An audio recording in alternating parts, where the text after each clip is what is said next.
Salam sejahtera bagi kita, khususnya kelas 7 SMP. Kita akan memulai pelajaran kita dalam tema seni musik. Apa itu musik? Menurut Wikipedia, musik adalah suara yang disusun sedemikian rupa sehingga mengandung irama, lagu, nada, dan keharmonisan, terutama dari suara yang dihasilkan dari alat-alat yang dapat menghasilkan irama. Musik termasuk sejenis fenomena intuisi untuk mencipta, memperbaiki, dan mempersembahkannya adalah suatu bentuk seni. Musik adalah sebuah fenomena unik yang dihasilkan oleh beberapa alat musik. Namun seni musik tidak hanya sebatas bunyi suara yang dihasilkan dari alat musik. Apapun yang bisa menghasilkan bunyi atau suara itu bisa dianggap sebagai musik. Istilahnya disebut dengan musik alam. Bahkan suara langkah kaki manusia yang sedang berjalan, suara desiran angin, suara hantaman ombak itu sudah bisa dianggap musik walaupun tidak ada unsur kesengajaan dari perbuatan makhluk. Hari ini kita akan belajar menyanyi dengan satu suara. Menyanyi merupakan aktivitas yang dapat dilakukan oleh siapa saja dan kapan saja. Menyanyi jenis ini sering disebut dengan menyanyi perseorangan. Menyanyi secara unison tidak dapat dilakukan seorang diri, tetapi dilakukan oleh sekumpulan orang dengan satu suara. Saat menyanyi unison, dibutuhkan kerjasama dan saling peduli sehingga suara yang ditimbulkan menjadi harmoni. Coba perhatikan lagu di samping ini.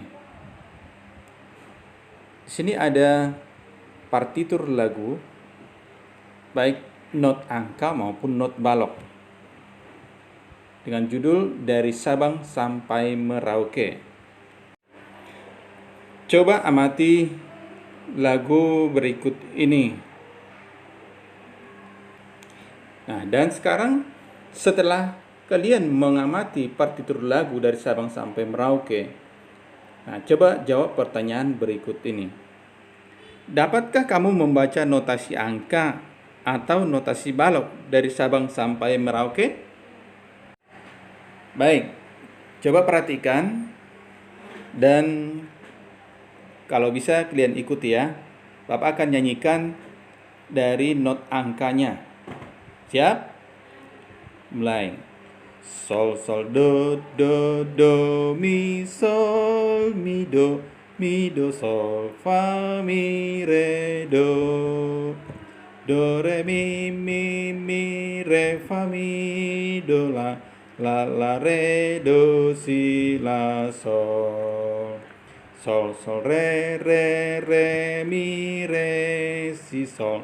Sol, sol, mi, re, fa, mi, fa, sol, fa, la, si, re, do. Sol, do, mi, sol, fa, mi, re, do.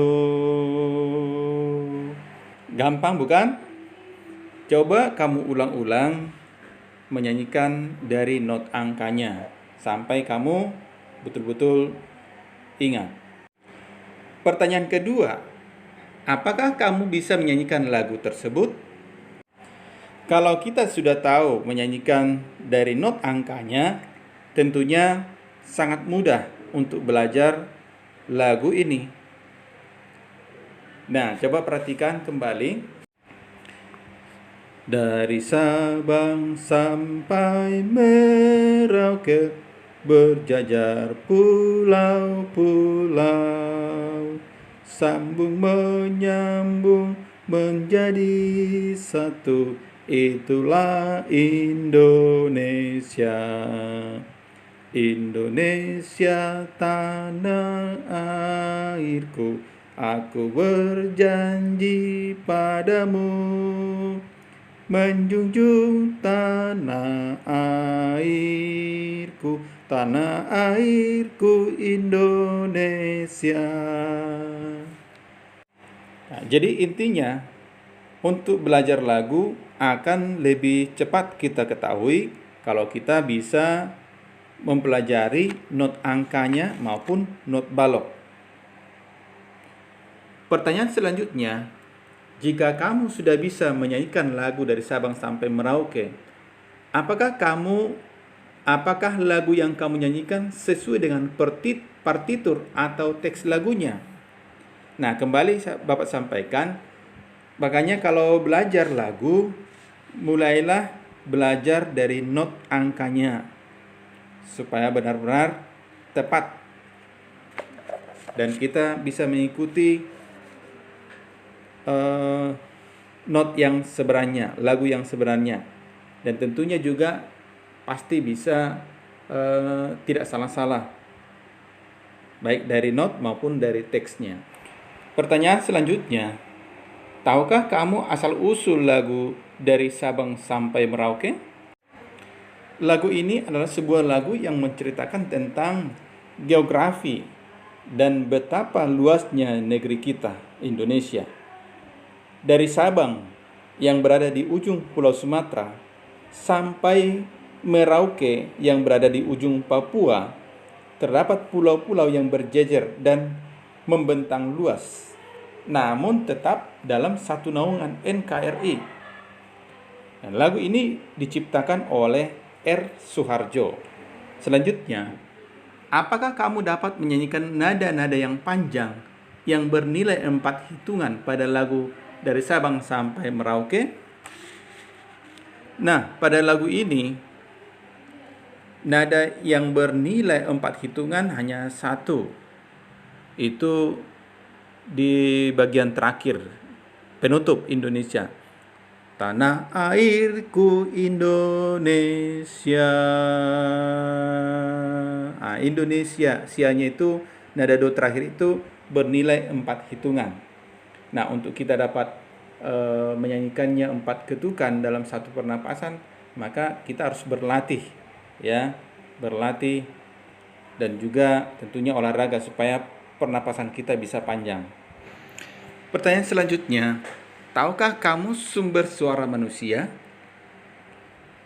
Nah, sumber suara manusia berasal dari pita suara yang bergetar dan terletak di dalam tenggorokan kita. Maka dari itu, apabila kita berbicara atau berteriak, terasa ada yang bergetar di tenggorokan kita. Pertanyaan terakhir, apakah aspek kesehatan mempengaruhi mutu suara penyanyi? Jawabannya jelas. Karena kalau kita tidak sehat, itu akan mempengaruhi seluruh tubuh kita, termasuk mutu suara kita. Makanya kita harus menjaga kesehatan kita, terutama juga tenggorokan. Contohnya, kalau kita sering makan atau minum minuman makanan berminyak atau minuman dingin, itu sangat mempengaruhi kesehatan di tenggorokan kita. Suara kita bisa menjadi serak atau tenggorokan kita terasa gatal, sehingga kita tidak bisa bersuara dengan baik. Terutama kalau kita menyanyikan lagu-lagu nada tinggi atau nada-nada yang rendah, maka terasa di tenggorokan kita sepertinya terasa sakit. Oleh karena itu, kita harus menjaga kesehatan kita secara umum dengan cara menjaga pola makan dan juga rajin berolahraga. Nah, pada hakikatnya semua orang dapat bernyanyi karena suara atau vokal merupakan unsur utama dalam bernyanyi. Tuhan menganugerahkan suara kepada kita sehingga dapat berbicara dan bersuara bahkan menyanyi. Maka rasa syukur kita dapat kita wujudkan dengan mengatakan perkataan yang baik kepada sesama dan juga tidak melakukan hal-hal yang dapat merusak kesehatan pernapasan seperti merokok dan lain-lain. Demikian perjumpaan kita pada pagi hari ini. Selamat belajar, tetap semangat, jaga kesehatan.